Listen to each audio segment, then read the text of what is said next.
Hello everyone, my name is Gurumurthy. ಈ P G B ಪಿನಲ್ಲಿ ಇದು ಮೂರನೇ ವಿಡಿಯೋ ಆಗುತ್ತೆ. ಇದು ಕೂಡ 5 ಮಾರ್ಕ್ಸಿಗೆ ಕೇಳ್ಬೋದಂಥ ಕ್ವಶನ್ಸ್ಗಳನ್ನು ನಾವು ಒನ್ ಬೈ ಒನ್ ಡಿಸ್ಕಸ್ ಮಾಡ್ತಾ ಹೋಗೋಣ. Mister Vijay purchased A motor car on 31st 12 2019 for rupees 5,20,000. Other expenses in relation to acquisitions are 70,000. Calculate amount of depreciations for the assessment year 2021. Rate of depreciation 15%. ಕೊಟ್ಬಿಟ್ಟಿದ್ದಾರೆ. Motor car is also called as emissions ಅಂತ treatment. Actual cost of purchase opening balance ಇಲ್ಲ ಇದರಲ್ಲಿ, beginning 5,20,000. Other expenses in relation to acquisitions are 70,000 add ಮಾಡ್ಕೊಳ್ಳಬೇಕಾಗುತ್ತೆ. ಯಾಕೆ 70,000 add ಮಾಡಬೇಕು? It is the installations ಏನು expenses ಬರುತ್ತೆ. Cost total ಬಂದು 5,90,000 ಬರುತ್ತೆ. Less depreciations 15% for 31st 12 2009 means used it is less than 180 days. ನೋಡ್ಕೊಳ್ಬೇಕು ನಾವು. ಇಲ್ಲಿ ಏನು ಮಾಡ್ತಾರೆ ಅಂದರೆ ಪರ್ಚೇಸ್ ಮಾಡಿದ್ದೆ 31/12/2019. 2019 ಅಂದರೆ ನಾವು 31st 3 2020ಗೆ ಕ್ಲೋಸ್ ಮಾಡಬೇಕು. ಹಾಗಾದಾಗ ನಾವು ಡಿಸೆಂಬರ್ ಬಿಟ್ಟುಬಿಡಿ, ಜನವರಿ ಫೆಬ್ರವರಿ ಮಾರ್ಚ್ ಬರೀ 3 ತಿಂಗಳು. 3 ತಿಂಗಳು ಮೀನ್ಸ್ ಹಿಡಿದ less than 180 days. Less than 180 days ಅಂದರೆ ಏನು ಮಾಡಬೇಕು ನಾವು? ಏನು ಡಿಪ್ರಿಸಿಯೇಷನ್ ರೇಟ್ ಕೊಟ್ಟಿರ್ತೀನೋ ಅದರಲ್ಲಿ 50% ಮಾಡಬೇಕು. ಹೆನ್ಸ್ 5,90,000 ಇಂಟು 15/100 1/2 ಆರ್ ಆ 15ಗೆ ನಾವು 1/2 ಮಾಡಿಕೊಂಡ್ರೆ 7.5% ಬರುತ್ತೆ. 5 ಬೇಸ್ 5,90,000 ಇಂಟು 7.5 ಮಾಡಿಕೊಂಡು /100 ಮಾಡಿಕೊಂಡ್ರೆ 44,250 amount of depreciation. Then depreciate book value 31st 3 2020 or 1/4/2020 is 5,45,750. Similarly ಇನ್ನೊಂದು 1-2 ಎಕ್ಸಾಂಪಲ್ ಈ ರೀತಿ ಡಿಸ್ಕಸ್ ಮಾಡ್ತಾ ಹೋಗೋಣ. Shiva owns 2 assets, asset 1 and asset 2 on April 1st 2019. Rate of depreciation 25%. Depreciated value on 1st April 19 rupees 2,37,000 ಕೊಟ್ಟಿದ್ದಾರೆ. ಅಂದರೆ ಇವನ ಹತ್ರ 2 ಅಸೆಟ್ ಇದೆ. Asset 1 asset 2 1st April 2019 opening balance ಅಲ್ಲಿ ಅದರ ರಿಟರ್ನ್ ಆನ್ ವ್ಯಾಲ್ಯೂ ಏನಾಗುತ್ತೆ? ಬ್ಲಾಕ್ ಆಫ್ ಅಸೆಟ್ 2,37,000 ಹಾಗೆ ಬರ್ಕೊಳ್ತೀರಿ. The block return on value block of asset 2,37,000. ಅದು 25% ಡಿಪ್ರಿಸಿಯೇಷನ್ಸ್ ಕೊಟ್ಟಿದ್ದಾನೆ. ಅವ್ರು ಏನು ಡಿಪ್ರಿಸಿಯೇಷನ್ಸ್ ರೇಟ್ ಕೊಟ್ಟಿರ್ತಾರೆ ಅದನ್ನೇ ತಗೊಳ್ಬೇಕು. ಹಿ purchased asset 3 on 31st May 2019 for rupees 20,000 and sells first asset on 12th December 2019. ಇನ್ನೊಂದು ಅಸೆಟನ್ನು ಪರ್ಚೇಸ್ ಮಾಡ್ತಾನೆ 20,000ಕ್ಕೆ. ಅದು 31st May. ಅಸ್ಯೂಮ್ ಆವತ್ತಿಂದನೇ ನಾವು ಯೂಸ್ ಮಾಡ್ಕೊಳ್ತೀನಿ ಅಂದರೂ ಮೇ ಏಪ್ರಿಲ್ ಮೇ ಜೂನ್ ಅವಾಗ ಮೋರ್ ದೆನ್ 6 months ಆಗುತ್ತೆ, ಕನ್ಸಿಡರ್ ಆಯಿತು. ಫಸ್ಟ್ ಅಸೆಟನ್ನು ಡಿಸೆಂಬರ್ನಲ್ಲಿ ಮಾರ್ಕೊಳ್ತಾನೆ. ಎಷ್ಟಕ್ಕೆ ಅಂತ ಹೇಳಿದ್ರೆ the first asset he purchased, okay, he sells the asset 1 on 12th December 2019, the second asset on 12th December 2019 and asset 3 ಎಲ್ಲದನ್ನು ಕೂಡ ಮಾರ್ಬಿಟ್ಟ. ಯಾವುದೇ ಇಟ್ಕೊಂಡಿಲ್ಲ. ಫಸ್ಟ್ ಸೆಕೆಂಡು ಥರ್ಡ್ ಎಲ್ಲ ಮಾರ್ಬಿಟ್ಟಿದ್ದಾನೆ. No asset. 10,000 15,000 24,000 ರೆಸ್ಪೆಕ್ಟಿವ್. ಭಾಳ ಈಸಿ. ಈಗ return on value of the block of asset 2,37,000. ಇನ್ನೊಂದು ಅಸೆಟನ್ನು purchase ಮಾಡ್ತಾನೆ, ಆಡ್ ಪರ್ಚೇಸ್ 20,000, ಟೋಟಲ್ 2,57,000 ಆಗುತ್ತೆ. ಲೆಸ್ ಸೇಲ್ಸ್ ಮಾಡಿದ್ರೆ 15 + 10 + 24 ಕಮ್ಸ್ ಟು rupees 49,000 ಬರುತ್ತೆ. 49 ಅಂದಾಗ next it is A capital short term capital loss. ಏಕೆಂದರೆ ನಮಗೆ ಆಸ್ತಿನೇ ಇದ್ದಿದ್ದೆ 2,57 ಸೇಲ್ ಆಗಿದೆ ಅಂದರೆ ಎಲ್ಲ ಆಸ್ತಿನೂ ಹೋಗಿದೆ. ಈಗ ನಾವು ರಿಟರ್ನ್ ಆನ್ ವ್ಯಾಲ್ಯೂ ಕ್ಯಾಲ್ಕುಲೇಟ್ ಮಾಡಲಿಕ್ಕೆ ಬರೋದಿಲ್ಲ. Asset is to exist. Therefore 2,08,000 it is a loss. ಇಲ್ಲಿ ನೋಡಿ ಇನ್ನೊಂದು ಕ್ವಶನ್ ಇನ್ನೂ ಸ್ವಲ್ಪ ಡಿಫ್ರೆಂಟ್ ಆಗಿದೆ. ಡಿಫ್ರೆಂಟ್ ಡೇಟ್ಸ್ ಕೊಟ್ಟಿದ್ದಾರೆ. The depreciated value block of asset A and B rate of depreciation 10%, 1,17,000 sorry on 1/4/2019. The following information is available. ಮೇಲೆ ಇರೋದು 1,17,000 opening balance, return on value, block of asset A and B. ಈ ವರ್ಷ ಅವನು ಕೆಲವೊಂದು ಆಸ್ತಿಗಳನ್ನು purchase ಮಾಡಿದ್ದಾನೆ, ಅದು ಕೇಳಿ ಬಂದಿದ್ದಾನೆ. ಯಾವ ಡೇಟಲ್ಲಿ ಪರ್ಚೇಸ್ ಮಾಡಿದ್ದಾನೆ, ಯಾವ್ಯಾವ ಆಸ್ತಿ ಪರ್ಚೇಸ್ ಮಾಡಿದ್ದಾನೆ ಅಂತ. ಅಸೆಟ್ ಸಿ ಡಿಪ್ರಿಸಿಯೇಷನ್ಸ್ ಅವರೇ ರೇಟ್ ಕೊಟ್ಟಿದ್ದಾರೆ 10% ಕಾಮನ್ ಆಗಿ ಬರಲಿ. ಡೇಟ್ ಆಫ್ ಪರ್ಚೇಸು 10/3/2019 ನೋಡಿ. 10/3/19 ಅಂತ ಬಂದಾಗ 31/3 ನಾವು ಈಗ ನಾವು 1/4 ತಗೊಳ್ಬೇಕು. 1/4/19 31/3/20 ನಮಗೆ ಪ್ರೀವಿಯಸ್ ಇಯರ್ ಬರುತ್ತೆ. ಪರ್ಚೇಸ್ ಏನೋ ಮಾಡಿದ್ದಾನೆ, ಓಕೆ. ಯಾವ ಡೇಟ್ ಯೂಸ್ ಮಾಡಿದ್ದಾನೆ ನೋಡ್ಕೊಳ್ಳಿ. 10/4/19 10/4/19 ಆಗಿದ್ದರಿಂದ ಮೋರ್ ದೆನ್ 180 ಡೇಸು 20,000 ಇದೆ. Next asset D 1/3/19 ಮಾಡ್ಕೊಂಡಿದ್ದಾನೆ. ಇವನು ಕೂಡ 1/3/19 ಅಂದರೆ ಇದು 18-19 ಇಸ್ವಿಗೆ ಆಗುತ್ತದು. ಯೂಸ್ ಯಾವ ಡೇಟ್ ಮಾಡಿದ್ದಾನೆ? 3/4/19 3/4/19 ಅಂದರೆ ನಾವು 1/4/19ರಿಂದ 31/3/20 ಬರೋದರಿಂದ ಇದನ್ನು ನಾವು ಪ್ರೀವಿಯಸ್ ಇಯರ್ ತಗೊಳ್ಬೋದು. ಪ್ರೀವಿಯಸ್ ಇಯರ್ ತಗೊಂಡ್ರೆ put use more than 180 days 30,000. ಈಗ ಅಸೆಟ್ ಇ 6/5/2019 ಕೊಂಡಿದ್ದಾನೆ. 6/5/2019 ಪುಟ್ಟು ಯೂಸ್ ಆಗುತ್ತೆ more than 180 days. No asset F 15/5/2019 ತಗೊಂಡಿದ್ದಾನೆ, ಬಟ್ ಯೂಸ್ ಮಾಡಿದ್ದು 20ನೇ ಅಂದರೆ 2/1/2020 1 ಅಂದರೆ ಜನವರಿ. therefore January, February, March not even 3 months.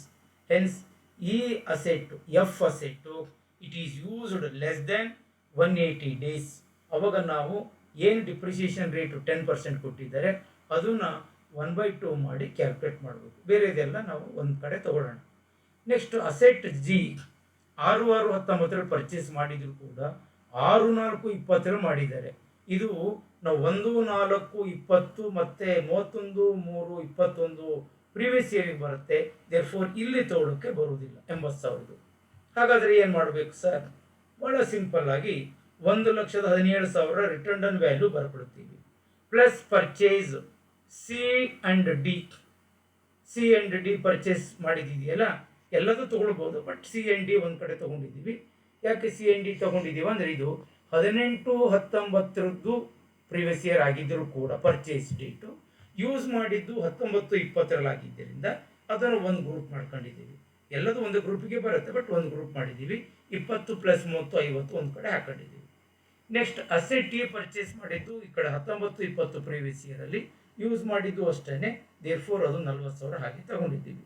Asset F 19-20 purchase ಮಾಡಿರೋದು, ಬಟ್ ಯೂಸ್ ಮಾಡಿದ್ದು ಮಾತ್ರ ನಾವು 20 ಆಗಿದ್ದರಿಂದ ಬರೀ ಲೆಸ್ ದ್ಯಾನ್ 3 ಮಂತ್ಸ್ 180 ಡೇಸ್ಗಿಂತ ಕಡಿಮೆ ಯೂಸ್ ಮಾಡಿದ್ದೀವಿ, 60 ಹಾಗೆ ತಗೊಂಡಿದ್ದೀವಿ.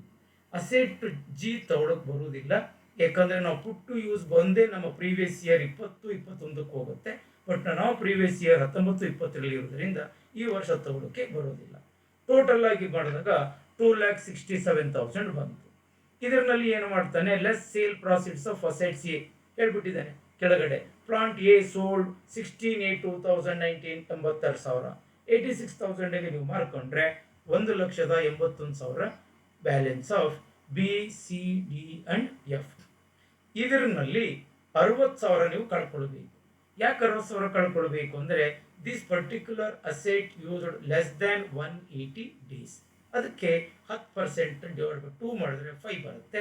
60,000 ಇಂಟು 5/100 ಮಾಡಿಕೊಂಡು ಡಿಪ್ರಿಸಿಯೇಷನ್ ಒಂದು ಕಡೆ ಇಟ್ಕೊಳ್ಳೋಣ. ಮತ್ತು 1,81,000 60 ಹೋದರೆ 1,21,000. 1,21,000 ಇಂಟು 10/100 ಮಾಡ್ಕೊಳ್ಳಿ. ಟುಗೆದರ್ ಎರಡು ಸೇರಿದ್ರೆ 15,100 ರೂಪಾಯಿ ಡಿಪ್ರಿಸಿಯೇಷನ್ಸ್ ಬರುತ್ತೆ. 15,100 ಡಿಪ್ರಿಸಿಯೇಷನ್ ಅನ್ನು 1,81,000 ಕಳೆದ್ರೆ 1,65,900 it is a depreciable or return on value of block of asset on 31/20 or 1/4/2020. Then another problem A block of asset consists of 3 missions similar whose return on value 1418 ಇದು 18 ಕೊಟ್ಟಿದ್ದಾನೆ was 2 lakh. On 10/8/2018 a new missions the same block was purchased 50,000. Another missions was purchased 3/2/2019 but put to use 25/4/2019 cost 40,000. The first 3 missions were sold 15/12/2019 1,50,000. The rate of depreciation for all the above mission 15% per annum. Find our return on value book block of machines 1/4/2020. ಇದು 2 ವರ್ಷ ಇದೆ. ಒಂದು 18 ಇನ್ನೊಂದು 19 ಇದೆ. ಅಂದರೆ previous year 18-19 and previous year 19-20 ಎರಡನ್ನು ತಗೊಳ್ಬೇಕಾಗುತ್ತೆ. ಅಂದರೆ ನಮಗೆ ರಿಟರ್ನ್ ಆನ್ ವ್ಯಾಲ್ಯೂ ಆಫ್ 1/4/2019 ಕೊಟ್ಟಿಲ್ಲ. We have to calculate return on value 1/4/2019. ಅದನ್ನು ಕ್ಯಾಲ್ಕುಲೇಟ್ ಮಾಡಬೇಕಾದ್ರೆ 18 ನಾವು ಮಾಡ್ಕೊಳ್ಳೋಣ. ಫಸ್ಟ್ ನೋಡೋಣ, return on value of 3 machine 1/4/2018 2 lakhs. ಅದೇ ವರ್ಷ ಇನ್ನೊಂದು ಮಿಷನನ್ನು ಪರ್ಚೇಸ್ ಮಾಡಿದ್ದಾನೆ 8 ಅಂದರೆ 10/8 ಅದೇ ಡೇಟಲ್ಲಿ ಯೂಸ್ ಮಾಡಿದ್ದೇನೆ ಅಂತ ಕೂಡ ಇಟ್ಕೊಳ್ಳೋಣ. ಸಾಮಾನ್ಯವಾಗಿ 8 ಅಂದರೆ it is August, September, October, November, December, January, February, March. Okay, more than 6 months use ಆಗಿದೆ. ಇದನ್ನು ಕೂಡ ನಾವು ಆ್ಯಡ್ ಮಾಡ್ಕೊಳ್ಳೋಣ. ಈ ವರ್ಷ ಸಂಬಂಧಪಟ್ಟಂಗೆ ಇನ್ಯಾವುದೂ ಇಲ್ಲ. ಅನದರ್ ಮಿಷನ್ ವಾಸ್ ಪರ್ಚೇಸ್ಡ್, ಇದು 3/2/2019 3/2/2019 ಅಂದರೆ 1/4/2019 ಇಂದ ಪರ್ಚೇಸ್ ಮಾಡಿದ್ದಾರೆ. ಬಟ್ ಪುಟ್ ಟು ಯೂಸ್ ಬಂದು 25/5/2019. ಅವಾಗ ನೆಕ್ಸ್ಟು ಪ್ರೀವಿಯಸ್ ಇಯರಿಗೆ ಬರುತ್ತೆ, 19-20 ಪ್ರೀವಿಯಸ್ ಇಯರಿಗೆ ಬರೋದ್ರಿಂದ ಪರ್ಚೇಸ್ ಡೇಟ್ಗಿಂತ ನಮಗೆ ಪುಟ್ ಟು ಯೂಸ್ ಇಂಪಾರ್ಟೆಂಟ್ ಆಗಿದ್ದರಿಂದ ಇಲ್ಲಿ ತಗೊಳ್ಳೋಕ್ಕೆ ಬರೋದಿಲ್ಲ. ಹಾಗಾಗಿ ಅದನ್ನು ಬಿಟ್ಟು ಅವೆರಡನ್ನು ತಗೊಂಡ್ರೆ 2,50,000. ಇಲ್ಲಿ 2,50,000ಗೆ ರೇಟ್ ಆಫ್ ಡಿಪ್ರಿಸಿಯೇಷನ್ 15 ಇದೆ. ಎಂಟೈರ್ 15% ತಗೊಳ್ಳೋಣ, 37,500 ಆಗುತ್ತೆ. ಪ್ಲಸ್ ಈ ಏನು ಇಟ್ ಕಮ್ಸ್ ಟು ಆಗಿದೆ. ಆ ವರ್ಷ 50,000 ಹೊಸ ಮಿಷನರಿ ತಗೊಂಡಿದ್ದೇನಲ್ಲ, ಅಡಿಷನಲ್ ಡಿಪ್ರಿಸಿಯೇಷನ್ಸನ್ನು ಕ್ಲೈಮ್ ಮಾಡ್ಬೋದು. ಎಸ್, ಕ್ಲೈಮ್ ಮಾಡ್ಕೊಳ್ಬೋದು. ಹೆಂಗೆ ಅಡಿಷನಲ್ ಡಿಪ್ರಿಸಿಯೇಷನ್ 18ರಲ್ಲಿ ಕ್ಲೈಮ್ ಮಾಡಿದ್ದಾನೆ 20%, ಬಿಕಾಸ್ ಮೋರ್ ದೆನ್ 6 months ಆಗಿ ಯೂಸ್ ಮಾಡಿದ್ದಾರೆ. 20% ಆಫ್ 50,000 ಅಂದರೆ 10,000, ಟೋಟಲ್ 47,500. ಇದು applicable only for the machineries additional depreciation. ಈಗ 1/4/2019 ರಿಟರ್ನ್ ಆನ್ ವ್ಯಾಲ್ಯೂ ಬಂದು 2,02,500 ಇದೆ. ಈಗ ಪುಟ್ಟು ಯೂಸ್ 25/4/2019 ಮಿಷನ್ 40,000 ನಾವು ಆ್ಯಡ್ ಮಾಡಿಕೊಂಡ್ರೆ 2,42,500 ಇದೆ. ಈ 2,42,500 ಆಲ್ ದ 3 ಮಿಷನ್ಸನ್ನು ಮಾರಾಟ ಮಾಡ್ತೇನೆ 1.5 ಲಕ್ಷಕ್ಕೆ ಹೋದರೆ 9,25,000 ಇರುತ್ತೆ. ಸರ್, ಆಲ್ ದ ಮಿಷನರಿ ಕೂಡ ಏನೂ ಇಲ್ಲ, ಎಲ್ಲ ಮಿಷನರಿ ಕೂಡ 1, 2, 3 ಹೇಳಿ ಫಸ್ಟ್ 3 ಮಿಷನ್ ಸೇಲ್ ಮಾಡೋದು. ಯಾವುದು ಫಸ್ಟ್ ಇರೋದು ಮಿಷನರಿ 3 ಮಿಷನರಿಸೇ ಬಂತಲ್ಲ, ಈ ಬ್ಲಾಕ್ ಆಫ್ ಆ ಮಿಷನರಿ ಸೇಲ್ ಮಾಡಿದ್ದಾನೆ. ಇನ್ನು ಈ ಸತಿ ಪರ್ಚೇಸ್ ಮಾಡ್ಕೊಂಡು ಬಂದವಲ್ಲ ಇದೆ 92,500. ಈಗ ನಾವೇನು ಮಾಡಬೇಕು, 92,500ಗೆ 15% ಪ್ಲಸ್ ಈ ವರ್ಷ ಒಂದು ಅಡಿಷನಲ್ ಆಗಿ 40,000 ಪರ್ಚೇಸ್ ಮಾಡೋದಕ್ಕೆ ಅಡಿಷನಲ್ ಡಿಪ್ರಿಸಿಯೇಷನ್ 20%, ಎರಡೂ ತಗೊಂಡ್ರೆ 21,875. ಹೇಗೆ ಬಂತು ಸರ್? 15% ಇಂಟು 92,500 ಒಂದು, ಇನ್ನೊಂದು 20% 40,000 ಮಿಷನರಿ ಈ ವರ್ಷ ತಗೊಂಡಿದ್ದೇನಲ್ಲ, 20% ಮ್ಯಾಕ್ಸಿಮಮ್, ಅದಕ್ಕಿಂತ ಜಾಸ್ತಿ ಡಿಪ್ರಿಸಿಯೇಷನ್ ತೆಗಿಯೋಕ್ಕಾಗೋದಿಲ್ಲ for additional depreciation. It is 13,000. Total comes to 21,000 ಆಗುತ್ತೆ. ಎರಡು ಸೇರಿದರೆ 13 + 8 = 21. Now return on value 1/4/20 comes to 70,625. Therefore, another last problems on this is known as Arpit Limited had a plant and machinery having return on value 25 lakhs on 1/4/2019 during the year. An additional machinery costing 10 lakh was purchased on 31/8/2019. On 31/10/2019, fire had broken in the premises of the company, destroying considerable part of plant and machinery. Insurance company paid damages 12,50,000. Calculate the amount of depreciation chargeable to P&L account for the year ended 31st March 2020. Will it make any differences if the entire block of plant destroyed, plant and machinery is used in a manufacturing industry? Rate of depreciation is 15%. Very good question. When a considerable part of block of is destroyed, ಆ machinery destroyed ಆಗಿದ್ದು ಅದರ value ಎಷ್ಟಿತ್ತು ಅಂದರೆ ಹೇಳ್ತಾನೆ 25 ಲಕ್ಷ ಹಾಗೆ ಬರ್ಕೊಂಡಿದ್ದೀವಿ. Additions made during the year 10 lakhs ಮಾಡಿದ್ದೀವಿ. Total it comes to 25 lakhs plus 10 lakhs 35 lakhs ಇದೆ. ಅಲ್ಲಿ ಏನಾಗಿದೆ, ಡಿಸ್ಟ್ರಾಯ್ ಆಗಿದ್ದರೆ ಇನ್ಶೂರೆನ್ಸ್ ಕಾಂಪನ್ಸೇಷನ್ಸ್ ಬಂದಿದೆ ಇನ್ಶೂರೆನ್ಸ್ ಕಂಪನಿಯಿಂದ 12.5 ಲಕ್ಷ ಕಳ್ಕೊಂಡ್ರೆ return value of the block of asset is 22,50,000. ಇಲ್ಲೇನು ಮಾಡಬೇಕು ಅಂದರೆ ನಾವು 22,50,000ಗೆ ಡಿಪ್ರಿಸಿಯೇಷನ್ಸ್ ಕ್ಯಾಲ್ಕುಲೇಟ್ ಮಾಡ್ಕೊಂಡು ಹೋಗೋಣ. ಅಡಿಷನಲ್ ಡಿಪ್ರಿಸಿಯೇಷನ್ಸ್ ಮಾಡಬೇಕು ಈ ವರ್ಷ, ಯಾಕಂದರೆ ಹೊಸ ಮಿಷನರಿ ಒಂದು ಪರ್ಚೇಸ್ ಮಾಡ್ಕೊಂಡು ಬಂದಿರ್ತಾರೆ ಆ 10 lakhsಗೆ. ದೇರ್ಫೋರ್ 20% ಇದು it comes to minus 2 lakh. Totally 5,37,000 ತೆಗೆದ್ರೆ ರಿಟರ್ನ್ ವ್ಯಾಲ್ಯೂ ಈಸ್ 17,12,513, 31/3/2020.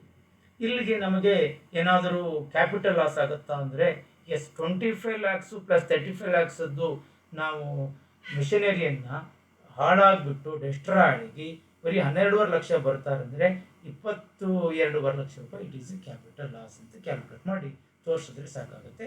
ದೇರ್ಫೋರ್ ಈಗ ಇವು 5 ಮಾರ್ಕ್ಸಿಗೆ ಬರುವಂಥ ಕ್ವಶನ್ಸ್ಗಳು.